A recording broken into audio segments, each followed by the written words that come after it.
C'est à Vilvoorde, à quelques kilomètres de Bruxelles, que nous sommes allés chercher les réponses.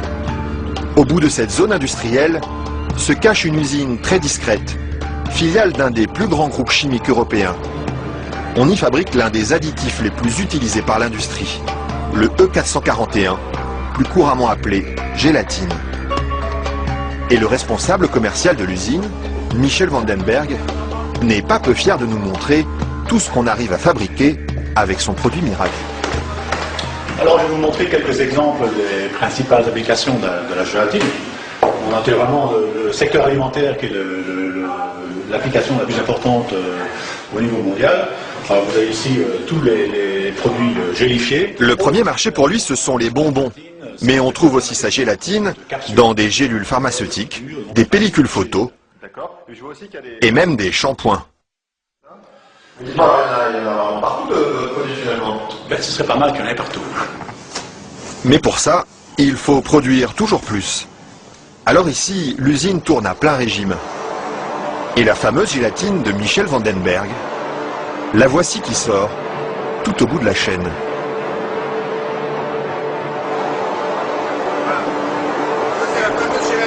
Ça, c'est la gélatine.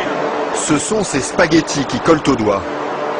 Il faut à peu près 3 à 4 jours pour arriver jusqu'ici. De la préparation de la matière première jusqu'à le séchoir ici. 3 ou 4 jours de transformation dans les entrailles d'une usine où ces immenses cuves remplies d'acide et d'eau bouillante font régner une moiteur tropicale. Et au milieu de cette atmosphère étouffante, il y a un détail qui frappe le visiteur et qui pénètre jusque dans les locaux les plus protégés de l'usine. C'est pourquoi ça? Ah, c'est les odeurs. C'est mauvais les îles? D'accord, ça dépend.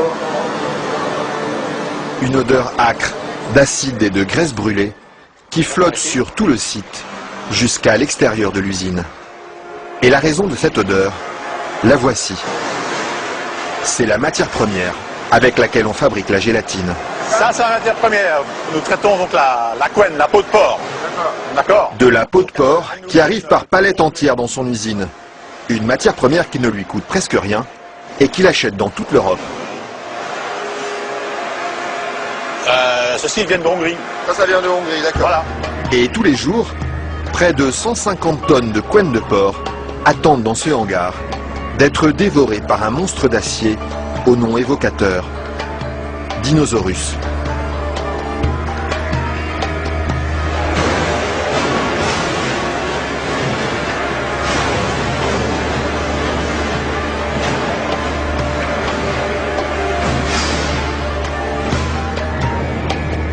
Grâce à cette matière première bon marché, Michel Vandenberg parvient à vendre sa gélatine à moins de 5 € le kilo. Un prix défiant toute concurrence qui lui ouvre sans cesse de nouveaux marchés. Et celui qui marche bien en ce moment, c'est justement le marché des produits light. Attendez, faut pas filmer ça à 1 minute. Mais voilà, ceci, qui est un beurre allégé, 40%. Alors un fromage frais, 0% matière grasse. Et chez lui, on trouve même les plus grandes marques. Grasse. En marque Danone, taille fine. Une mousse liégeoise de chez Auchan. Voilà, une mousse de la laitière. Alors un produit Weight Watcher, donc avec moins de matière grasse, donc pour stabiliser le produit, pour maintenir l'onctuosité des produits, on utilise la gélatine. Un produit que les industriels n'hésitent pas à utiliser en grande quantité.